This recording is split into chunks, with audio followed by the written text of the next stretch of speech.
¿Qué tal, gente? ¿Cómo están? Espero que muy bien y pues yo también. Un nuevo video, gente. Ignoren lo que está detrás, por favor. He desaparecido bastante tiempo. Lo sé muy bien, créanme, lo sé muy bien. Y nada, estaba viendo muchas cosas en internet. Pasó lo del mundial, acaba de pasar la polémica esa de Roro y otras cosas más.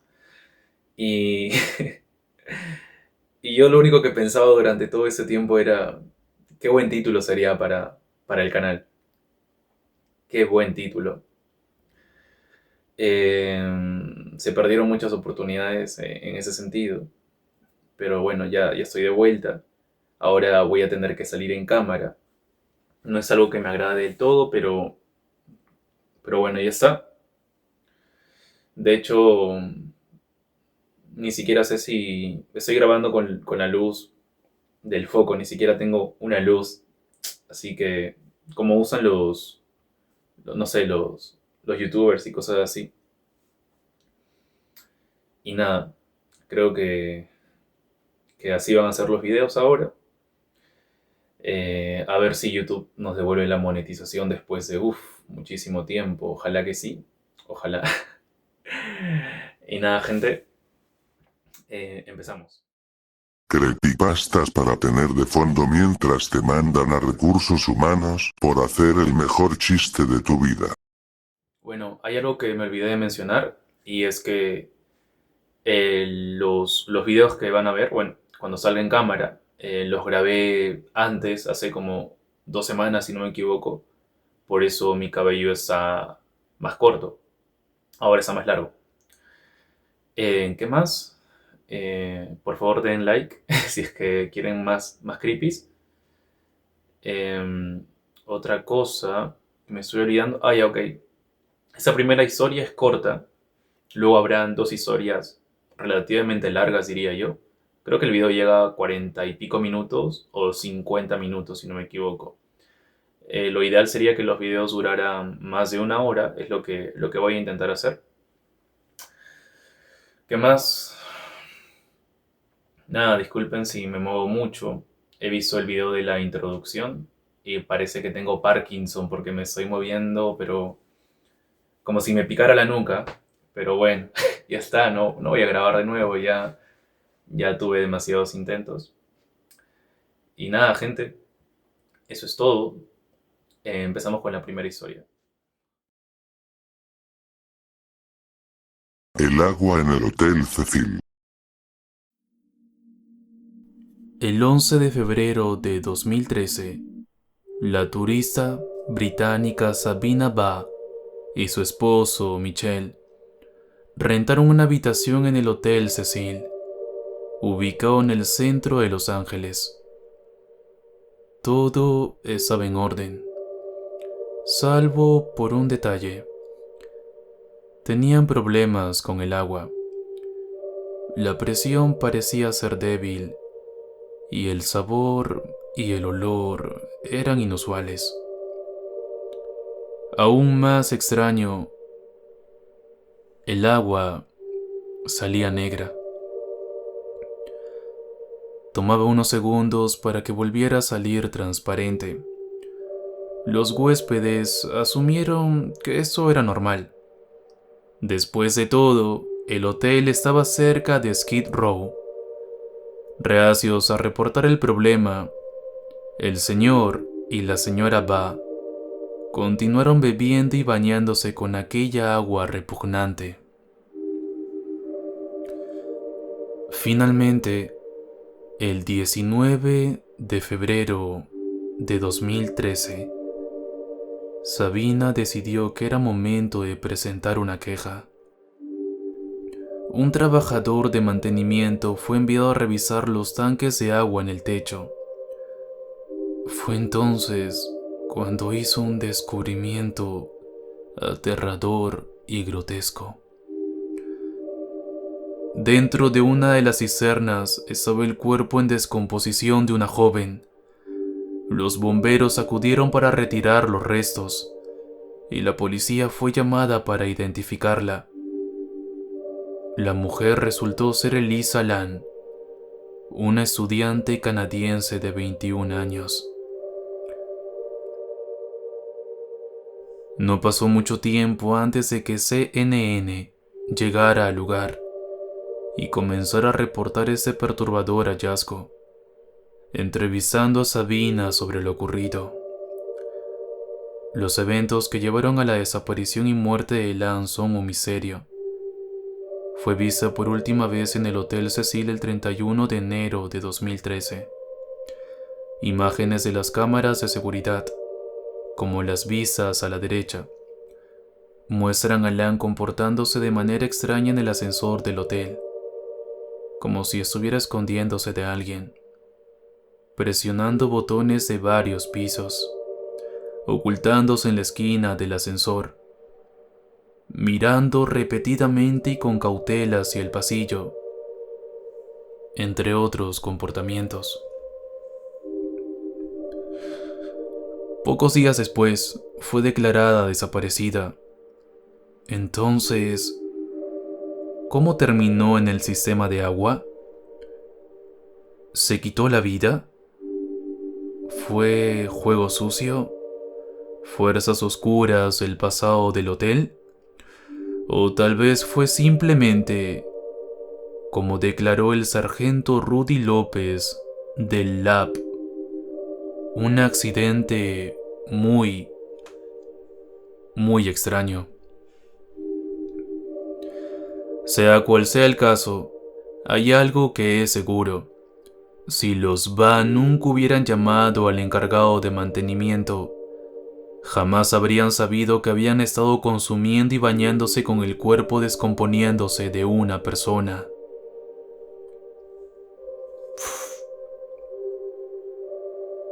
Wow. Ese caso fue real, ¿no? Creo que recuerdo que lo vi en un video, si no me equivoco, de Dross, hace ya bastantes años. Bastantes años pasaron desde que vi ese video.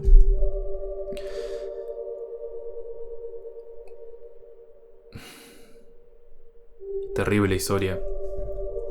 Terrible sin duda alguna.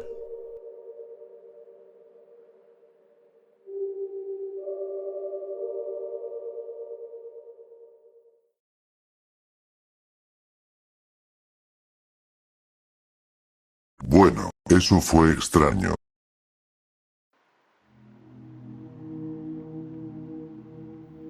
Hey amigo, ¿recuerdas la primera vez que nos conocimos? Preguntó mi amigo Ryan, con una enorme sonrisa cruzándole el rostro. Claro que sí, hombre. Estábamos en... Bueno, eso fue raro. No podía recordarlo en absoluto. De hecho, no podía recordar nada sobre Ryan. Lo único que podía traer a la mente era que se llamaba Ryan y que habíamos sido mejores amigos desde que éramos niños. Podía recordar la versión resumida de nuestra historia, pero ni un solo detalle. No lo recuerdo. Vaya, amigo, yo tampoco. Ryan rió. Eso es increíblemente raro. Tenía razón. Era extraño. Muy extraño. ¿Qué demonios, Ryan? ¿Por qué no puedo recordar nada sobre ti? No tengo ni idea, amigo. Ryan rió. Me hundí en el sofá, enterrándome hasta que solo la parte superior de mi cabeza quedó asomando entre los cojines. Ryan reía con fuerza, lo cual ya era molesto, pero lo que realmente me inquietaba era que no podía recuperar ni un solo recuerdo de mi pasado. Sentía como si hubiera sido creado hace 2 minutos y solo me hubieran dado un resumen superficial de mi vida. Quizás mi extraño problema de memoria era porque estaba bajo el efecto de hongos. He consumido hongos con Ryan muchas veces antes, así que era posible. Sentí un pequeño alivio al pensar en recuerdos del pasado, hasta que me di cuenta de que en realidad no recordaba haber tomado hongos con él. Sabía que lo habíamos hecho varias veces, pero no tenía recuerdos de ello. Era como leer un resumen en Wikipedia sobre una película que nunca habías visto. Ryan estaba riendo tanto que apenas podía respirar. Me estaba irritando. No entendía lo serio que era esto. Probablemente sí, y por eso se reía tanto. Se estaba riendo de mí. Mi estado mental estaba destruido y él lo encontraba gracioso. Tal vez tenía un parásito cerebral alienígena comiéndome mis recuerdos, y él pensaba que era divertido. Eso me enfureció. Maldito Ryan, cierra la boca antes de que te arranque la garganta. Sin esperar respuesta, salté del sofá y cargué contra él como un toro. Lo derribé al suelo y hundí mis pulgares en sus cuencas. Empecé a golpear su cabeza contra el piso una y otra vez, sintiendo su cráneo romperse y desmoronarse mientras su cerebro caía al suelo, donde lo aplasté hasta convertirlo en una masa viscosa que empecé a llevarme a la boca. Espera, no lo hice.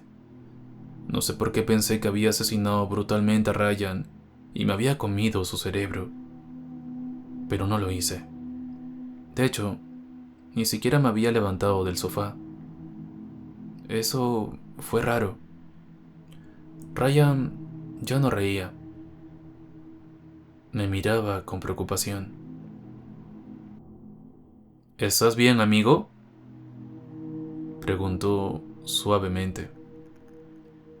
Sí, claro. Bien, me preocupaste.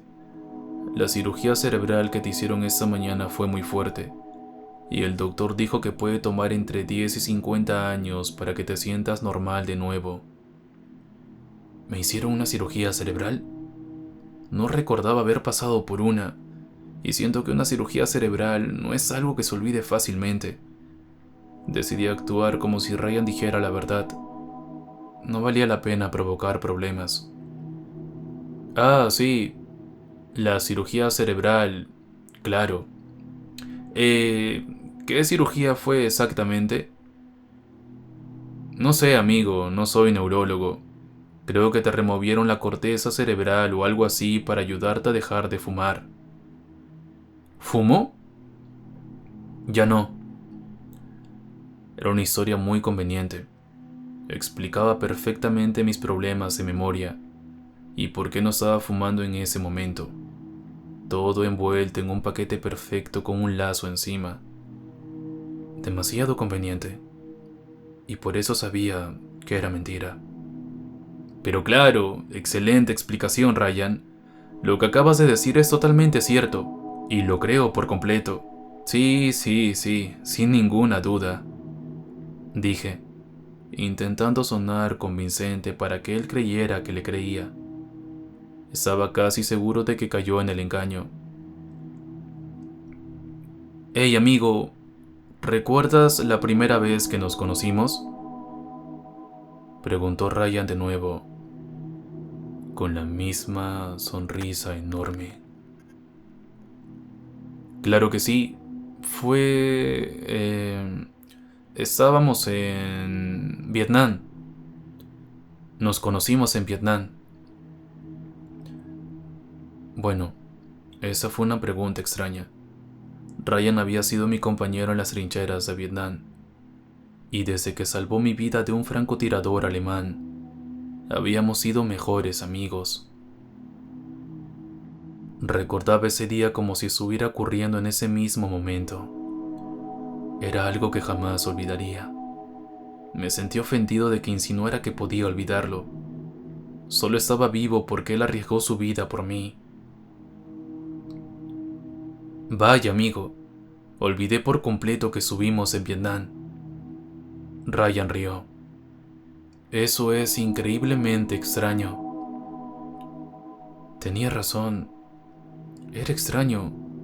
Muy, muy extraño. ¿Qué demonios, Ryan? ¿Cómo servimos en Vietnam si nacimos en los 90? No tengo ni idea, amigo.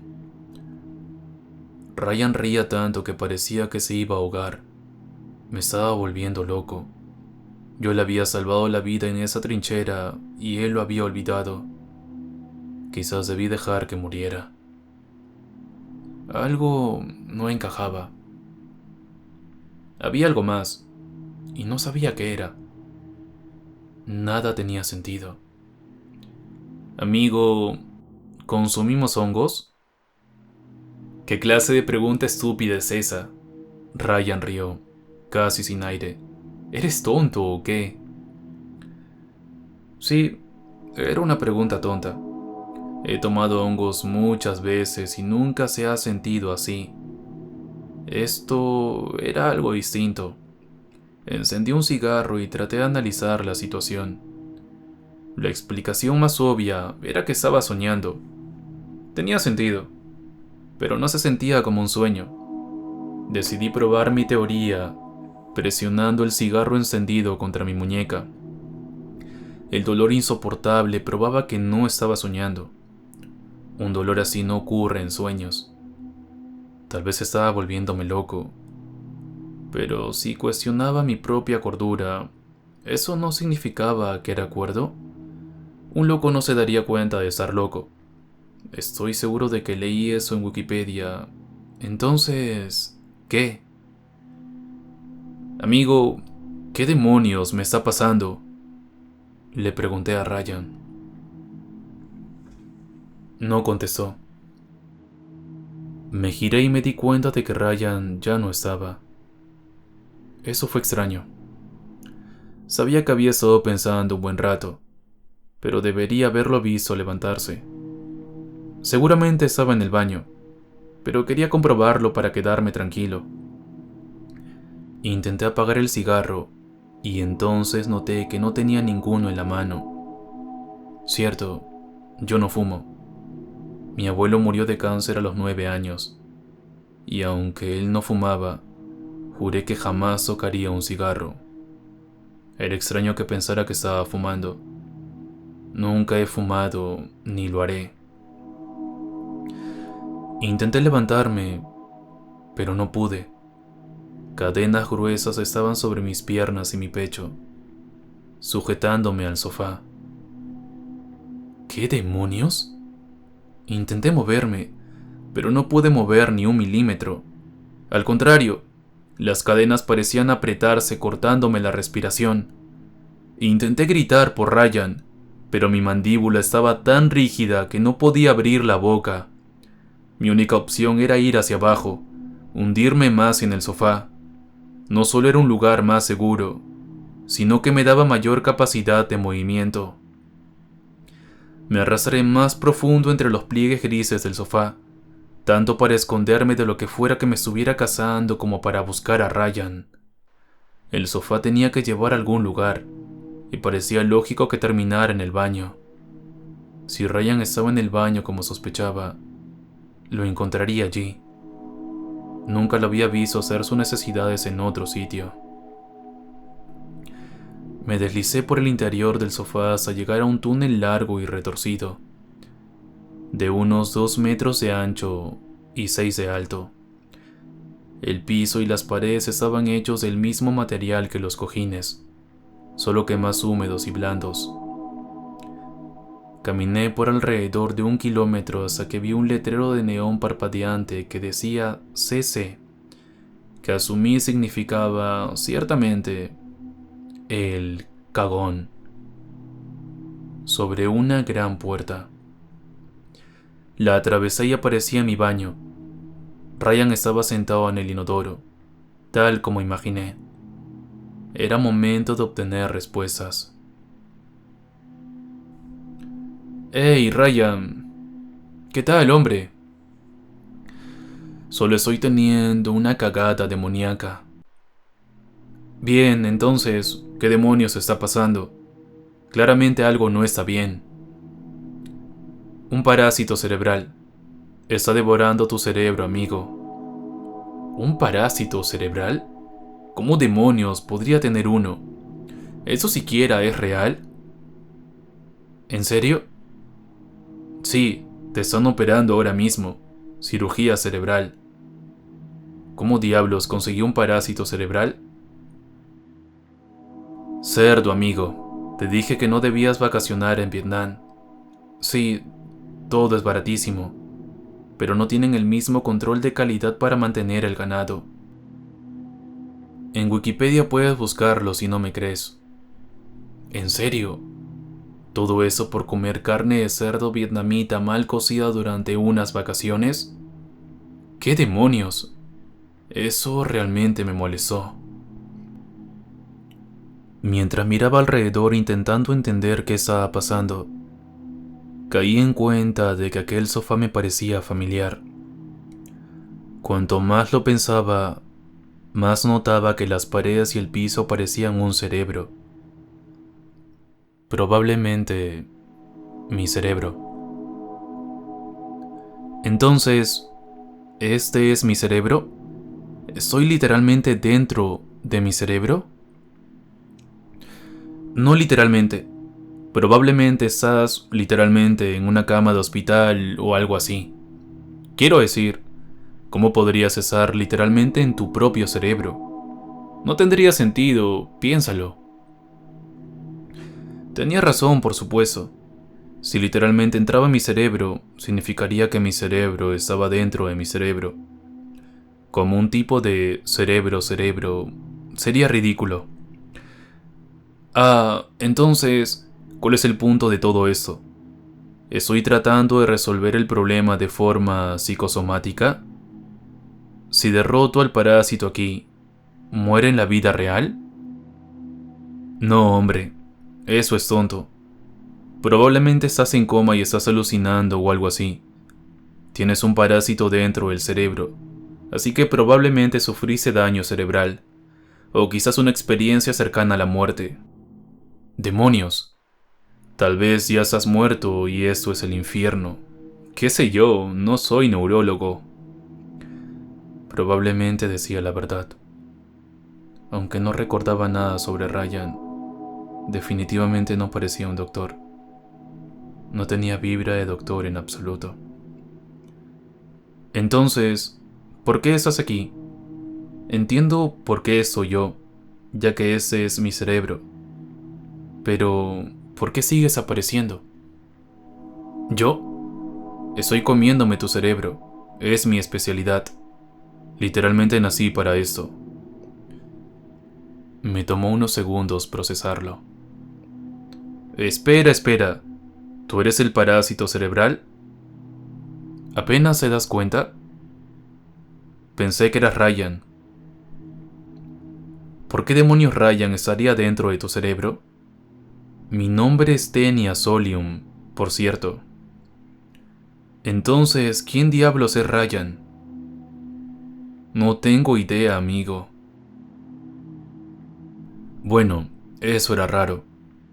Además de que Taenia Solium era un nombre bastante estúpido, tampoco explicaba mucho. ¿Por qué pensé que él era Ryan? En realidad, todavía no sabía quién era Ryan, mucho menos recordar la primera vez que nos conocimos.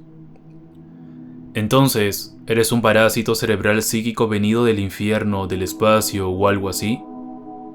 No, solo soy un cesto ciclófico estándar de la familia Taenidae. Era un huevo cuando comí ese cerdo mal cocido con mi mamá adentro. Eclosioné en tus intestinos y luego me fui a la corteza cerebral para empezar una familia. Taenia Solium es un nombre realmente estúpido. Yo no lo elegí, dijo encogiéndose de hombros. Todo eso era difícil de procesar, debo admitirlo. No importó mucho porque desperté en una cama de hospital después de la cirugía. Los doctores lograron explicar la situación mucho mejor que Taenia.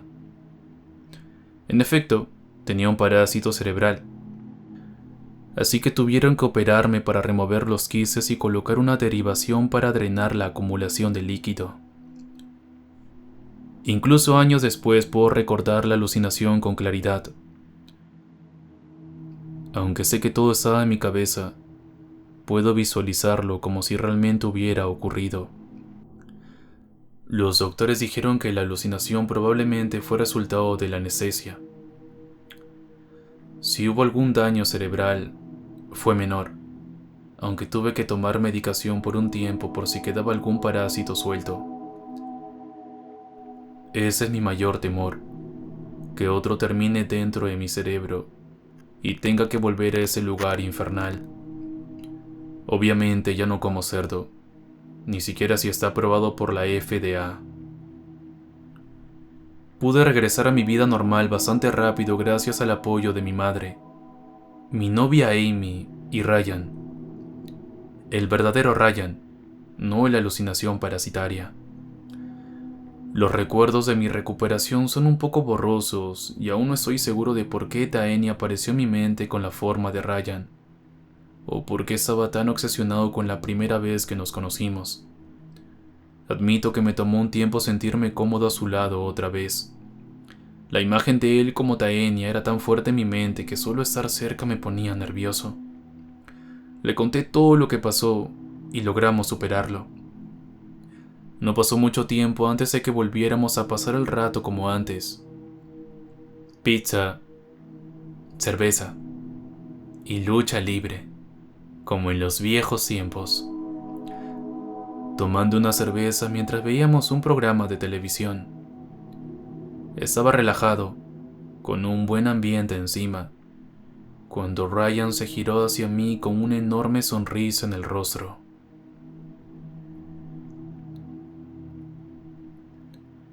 Hey amigo, ¿recuerdas la primera vez que nos conocimos? Dijo con una enorme sonrisa en el rostro.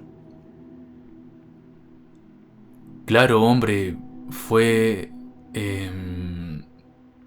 estábamos en... Bueno, eso fue raro.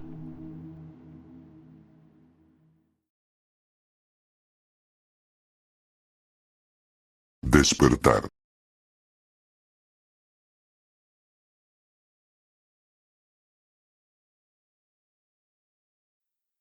Era una noche amargamente fría, con vientos helados que cortaban el aire como cuchillas. El vecindario estaba en silencio. Los gritos desenfrenados de los niños habían perdido hacía rato en el sueño, y los lamentos de los amantes y las tentaciones de los vendedores llevaban tiempo en reposo. Di la última vuelta con el Mustang negro y avancé por la calle S57 hasta llegar a la avenida 250, donde me esperaba el refugio de mi hogar. Estacioné el Mustang en el aparcamiento subterráneo. Saqué las piernas doloridas por la puerta y me incorporé desde el asiento del conductor. Cerré la puerta y la aseguré con llave antes de emprender el camino hacia casa. Había trabajado 14 largas horas, desde las 8 de la mañana hasta las 10 de la noche, y estaba tan agotado que sentía que iba a colapsar ahí mismo, en mitad de la calle. Horarios así son una locura, pero como conductor de ambulancia, estaba atado a esas jornadas imprudentes. Al cruzar la calle desierta, avancé por la acera rota en dirección al edificio donde vivía. La quietud de esa calle solitaria perturbaba mi mente ya cansada, y un escalofrío incómodo recorrió mi espalda encorvada. La brisa gélida se colaba entre mi cabello negro azabache y las arrugas de mi chaqueta de cuero oscura, que llevaba abierta. Cada paso que daba hacía resonar el sonido de mis zapatillas negras embarradas contra el pavimento, amplificado por el silencio sobrenatural. Sentía punzadas de miedo, casi paranoia, y mantenía los oídos alerta por si algo ocurría. Caminé rápido frente a tiendas cerradas, autos sucios y departamentos débilmente iluminados, hasta que por fin apareció ante mí, como una bendición, el edificio donde vivía. Alcancé la manija oxidada y empujé la puerta con fuerza. Entré en la sombría área de recepción, donde Steve, el recepcionista, trabajaba hasta altas horas de la noche. Me lanzó una sonrisa a medias y yo asentí en respuesta, un gesto simbólico hacia un desconocido que tenía a su cargo la seguridad mía y la de todos los inquilinos, pero a quien nunca presté demasiada atención. Me dirigí al elevador y esperé pacientemente a que llegara a la planta baja. Después de unos 30 segundos, las puertas se abrieron de golpe y entré agradecido. Presioné el botón con el número 27 y, solo en esa frágil caja metálica, observé cómo cambiaban los números en el panel digital. 1, 2, 3, 4, 5. Eventualmente llegamos al piso 27 y las puertas se abrieron otra vez. Salí al pasillo alfombrado de rojo y avancé exhausto por el corredor hacia mi apartamento. Llegué al número 275.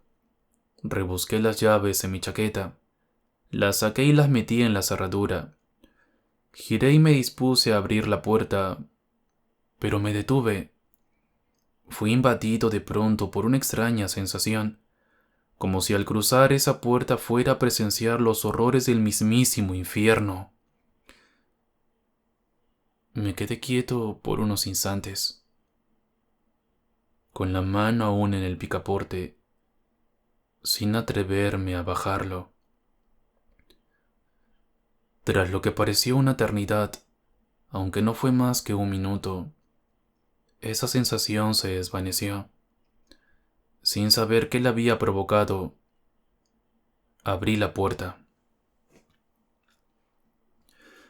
Tiré las llaves sobre el mesón de la cocina. Me quité la chaqueta y la lancé sobre una silla cercana. Debí haberme ido directo a la cama, pero pensé que un poco de televisión no haría daño, así que me dejé caer en el sofá. Agarré el control remoto y lo apunté hacia la pantalla del Philips de 15 pulgadas, que estaba sobre un reproductor de VHS. La imagen apareció con un leve temblor, y en pantalla apareció el irreprimible detective Bones, interpretado por Dennis Franz en Jill Street Blues.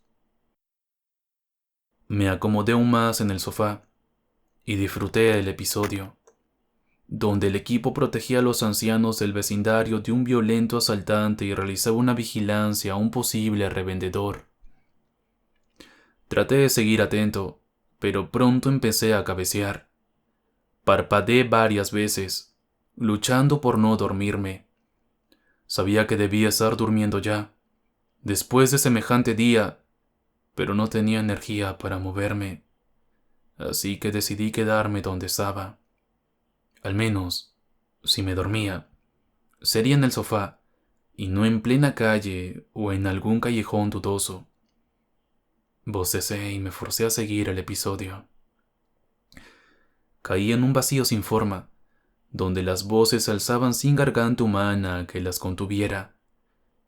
En algún rincón lejano, una voz me advertía que tuviera cuidado con los ciclistas en la carretera. Aún somnoliento y confuso, escuché sin mucho interés, hasta que otra voz desincorporada interrumpió. Concluimos nuestra programación por hoy. Algunas partes del día anterior fueron pregrabadas. Para lo mejor del entretenimiento, quédese con WNBC TV, Canal 4 de Nueva York. Les habló Fred Facey, deseándoles buenas noches en nombre del Canal 4. Volveremos mañana con más de sus programas favoritos. Y ahora, nuestro himno nacional. Escuché en silencio mientras el Star Spangled Banner emergía desde un vacío negro, elevándose con majestuosidad desde el corazón mismo de la tierra. Me tomó unos segundos ubicarme, hasta darme cuenta de que, como temía, me había quedado dormido en el sofá con la televisión encendida.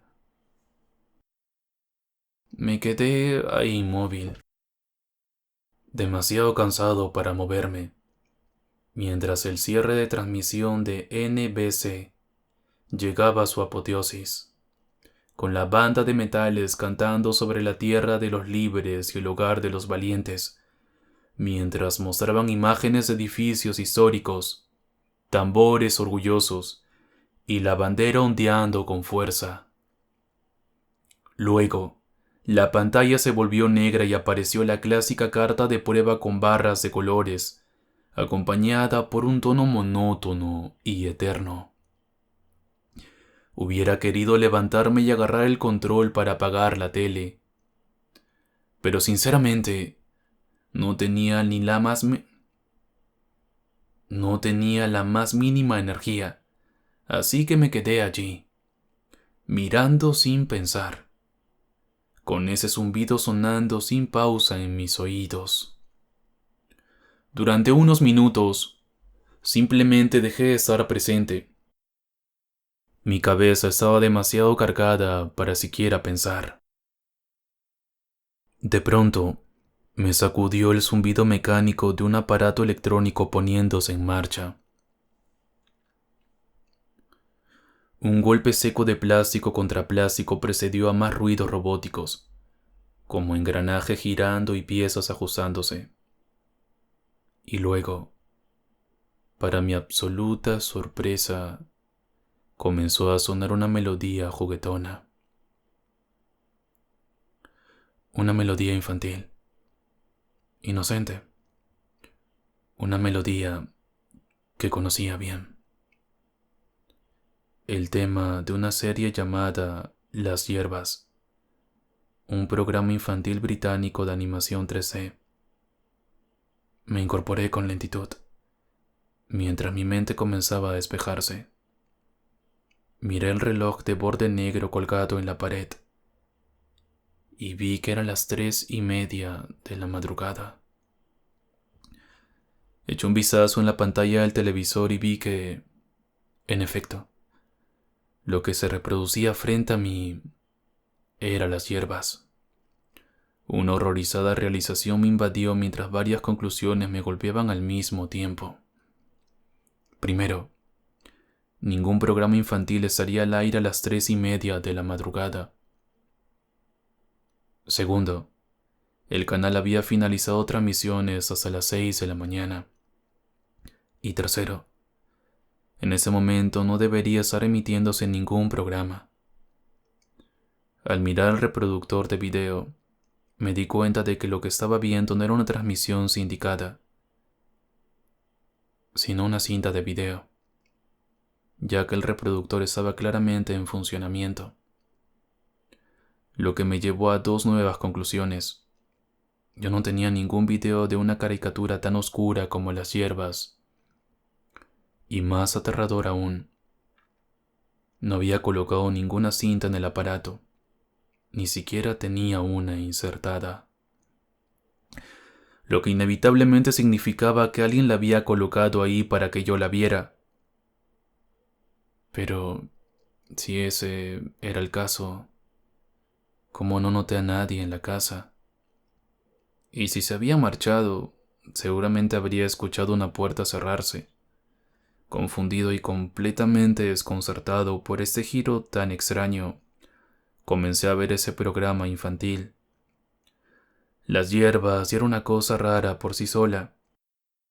Se trataba de un grupo de hierbas parlantes que vivían en un jardín amurallado mágico, en una finca campestre. Siendo personajes, hierbas parlantes y al ser de acción real, las imágenes del show ya eran psicodélicas, y siendo además una animación 4x4, el resultado era sin duda peculiar. Sin embargo, fue bien recibido por el público británico, y yo, que crecí en una urbanización de Cheshire en los años 60, había visto todos los 13 episodios cuando era niño, y con mi inocencia infantil realmente lo había disfrutado. Lo suficiente como para tener cada episodio grabado en mi memoria para siempre. Por eso me inquietó tanto ese episodio que se me estaba mostrando. No se parecía en nada a los episodios que había visto antes. De hecho, parecía uno completamente nuevo, lo cual era imposible porque no se había producido ningún episodio adicional tras su cancelación en 1968. Existió un derivado llamado Las Aventuras de Parsley, pero eso no era uno de esos capítulos, ya que el título que apareció era claramente Las Hierbas. Intrigado y algo aterrado, decidí seguir viendo para ver qué pasaba. Primero vino la secuencia de apertura, donde aparecían dos estatuas de querubines de piedra. El querubín de la derecha giraba sobre su pedestal hasta quedar de frente al espectador, con una etiqueta cubriendo las partes donde claramente faltaban pantalones. Esta salía volando, chocaba contra una pared y luego caía al suelo. Entonces se incrustaba en la grava y se transformaba en una etiqueta con el nombre de una hierba, representando al personaje principal del episodio. A medida que la música se desvanecía, era notoria la ausencia de la dulce voz del narrador.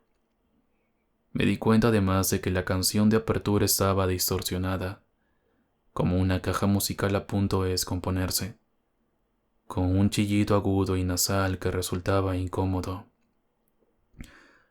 Tal vez se debía a mi cansancio, pero en mi estado somnoliento veía a los personajes actuando en pantalla y, aunque hablaban, no podía entender lo que decían. Revisé el volumen y estaba alto, pero sus voces sonaban más como murmullos apagados que como diálogo coherente. Más extraño aún, el programa original era conocido por los comentarios sarcásticos del narrador, pero en ese episodio no se oía nada de eso. Cada personaje parecía inusualmente feliz, por el tono alegre de sus voces, pero había algo que no cuadraba. No podía precisar qué era. Unos segundos después, sentí un escalofrío helado en el estómago, un terror inexplicable que me erizó la piel. Algo no estaba bien o no encajaba. Seguí viendo mientras Dile el perro conversaba bajo un árbol de papel con Sage, el búho plumoso. No podía entender de qué hablaban, pero se mostraban extrañamente animados. A los pocos segundos, el jardinero obsesionado con la limpieza, Bailiff, interrumpió la conversación.